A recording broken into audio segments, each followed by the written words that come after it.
Hello, this is Joe183, and this is another episode of Pierre's Path to Glory, and this time it's a Japanese Grand Prix, and if you missed the last episode, then go and check it out. It was the Malaysian Grand Prix, where we actually claimed the World Championship. So yeah, it's there's not that much to race for anymore, but Red Bull is still trying to claim the Constructors, and yeah, it's a big deal, I think, probably because like Constructors is always important. It's what the teams get the money for, of course. It's now into practice programs, and we get almost fully purple, but enough for the purple score quite easily, as the practice programs are quite straightforward. At this point in a game's lifespan, only a few months now until the new one comes out, and which is going to be very exciting. But now onto quali sim, and I didn't get a great lap in, only enough for the green score, but never mind. It is still doesn't really matter because I've not been able to run the car for a very long time. But yeah, into qualifying now is all clear for the Japanese Grand Prix, luckily. And into the hairpin, and here's Pascal Wehrlein ahead of me in the Force India. He's doing his best to hold me up, which is always helpful. And yeah, not doing great through the hairpin, and now down towards Spoon. He just about gets out of the way, but almost on the racing line, so I can't quite take the maximum speed through there. But now down towards the line for my first lap in qualifying, and it is going to be a purple lap, and it is a 33.1, which is quite a very quick lap time.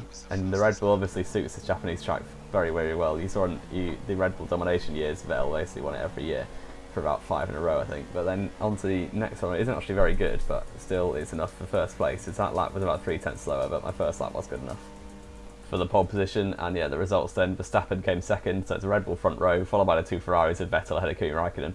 Fernando Alonso doing very, very well in his McLaren to finish ahead of both Mercedes cars, and then it's Ricciardo from Jenson Button in 7th.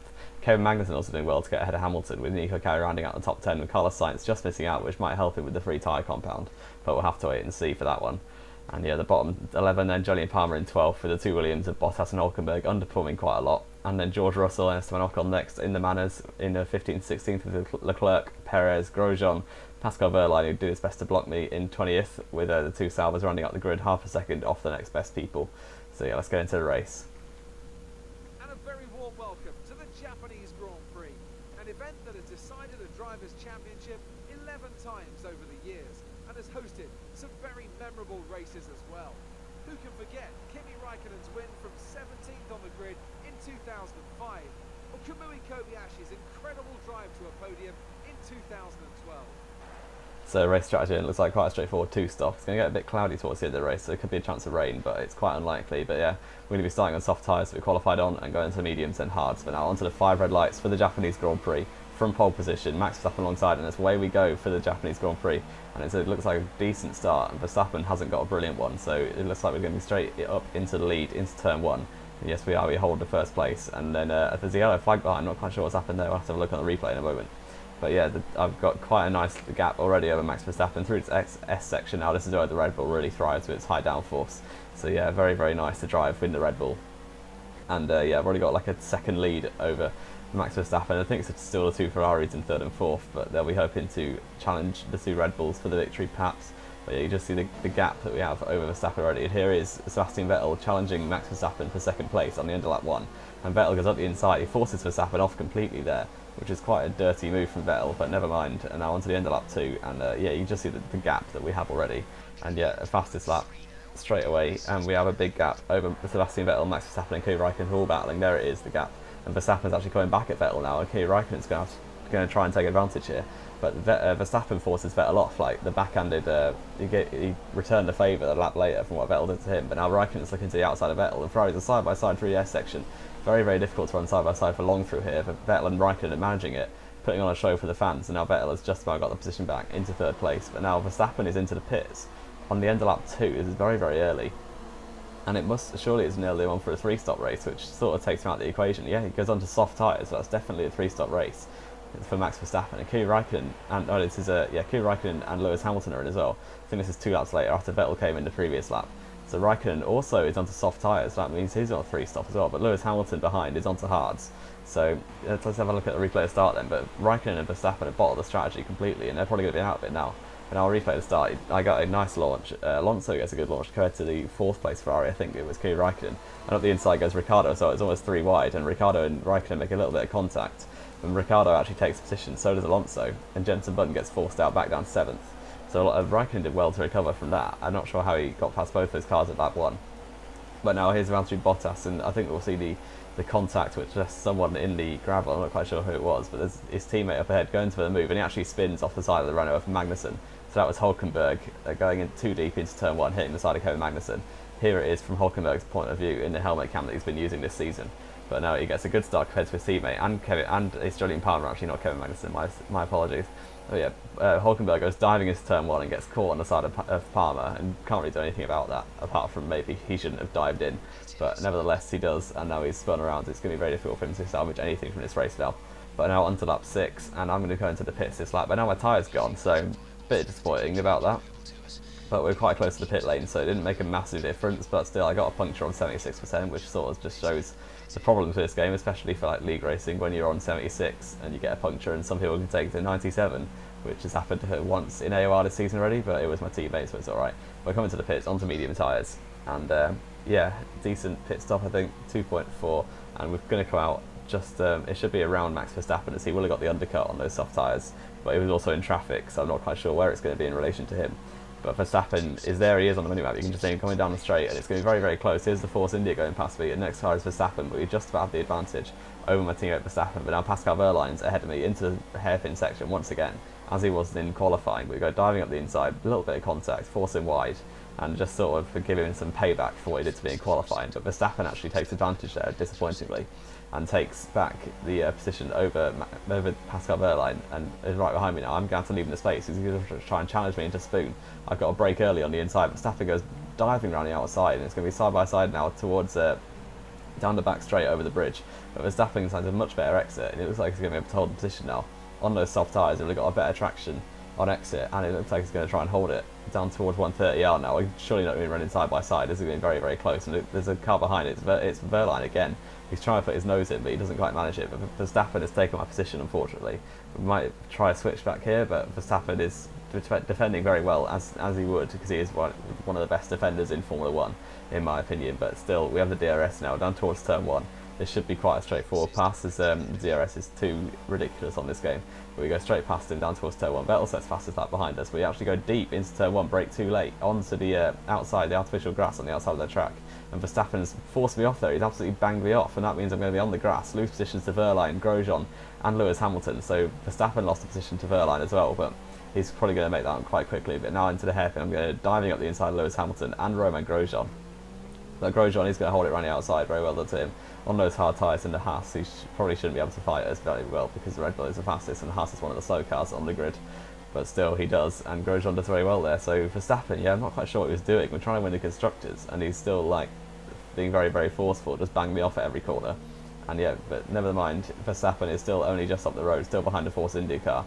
And his Grosjean, I'm going to try and get the slipstream, but Hamilton's also got slipstream on me. But here goes Hamilton. Here goes my teammate Verstappen onto Pascal Wehrlein, forces Wehrlein off, as he did to me, and Wehrlein blocks Grosjean completely.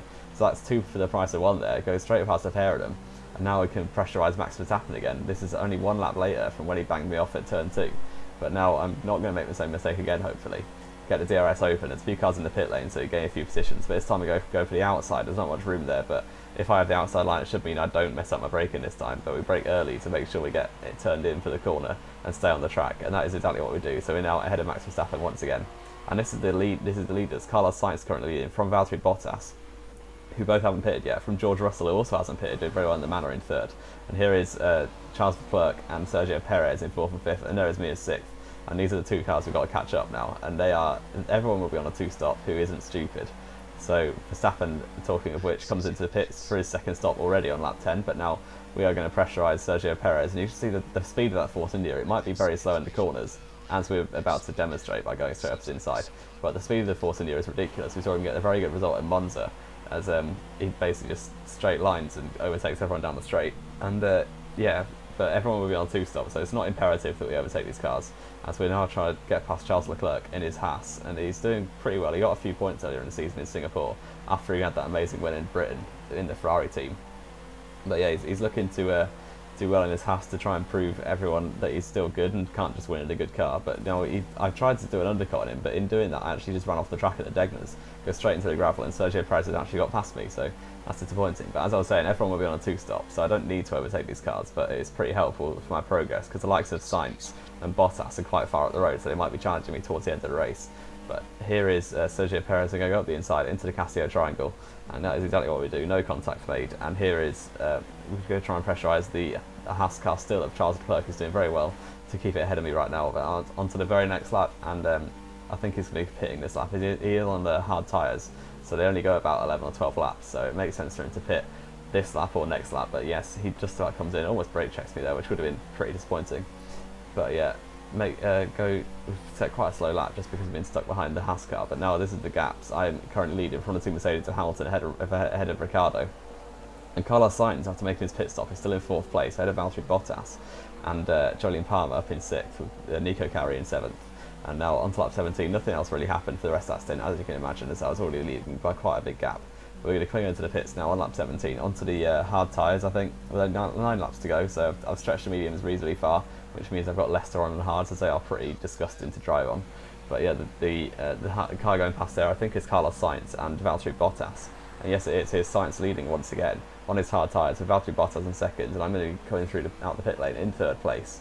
Still quite a distance ahead of the Mercedes cars of Hamilton and Ricciardo, who are in 4th and 5th right now. But Valtteri Bottas comes in the very next lap, and he's going to be pitting, I think it should be onto a set of softs to see if he's got any sense. But the Williams team don't seem to have any, as they put him onto a set of hards for some reason. So even with like 6 or 7 laps to go, it's 8 laps to go, sorry.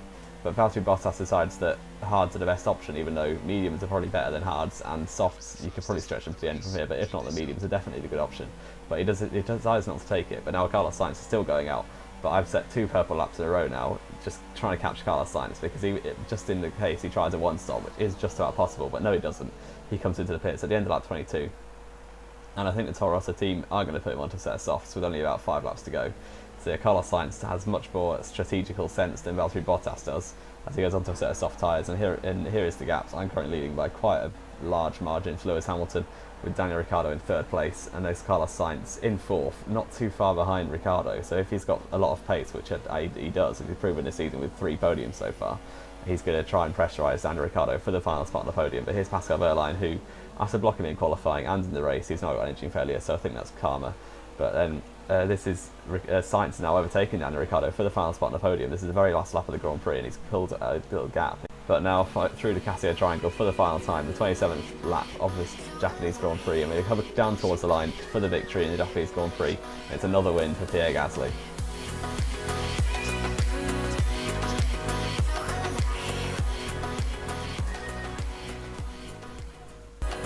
So I win the race then, 20-second gap in the end to Lewis Hamilton, and Carlos Sainz with a very strong podium in 3rd place from 11th on the grid.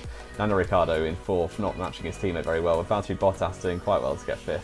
Ahead of Jolyon Palmer, and Nico Hülkenberg managed to recover to 7th, with Carey, Max Verstappen and Sebastian Vettel on the 3 stops rounding out the points, with George Russell just missing out at 11th.